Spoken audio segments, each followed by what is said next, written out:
So guys, on the way kami ngayon sa... Ayun na nga, napag-desisyon na namin dalawa ni Flor na pumunta ng O-Save imbes na Dali kasi medyo nalayuan kami. So ito, naglalakad namin banda sa Marikina Heights at dumaan kami sa may CNT. Naglalakad nga kami dito, anong oras na ito, mga 6. Diba? Nag-crave kasi ako ng fries, then nadamay siya, nag-crave din siya ng fries. Kaya ito, napag-desisyon namin pumunta ng O-Save kasi ito yung mas malapit kaysa sa Dali. So, ayan, nagagalit siya kasi nga hindi na lang ko lang pera is 50 pesos.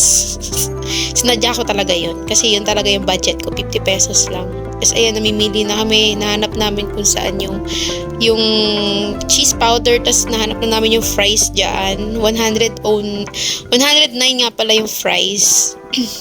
Tapos ayan, kunyari maraming bibilhin. Pero ano naman talaga, fries lang. Tsaka cheese powder. Diba? Madami pang eme-eme eh. Tapos ayan, kinuha niya na yung fries. Tapos kumuha na rin siya ng mga gusto niyang bilhin na chichirya. Dahil alam niyo na yung mahilig yan sa chichirya. Tapos ako ito paganda lang.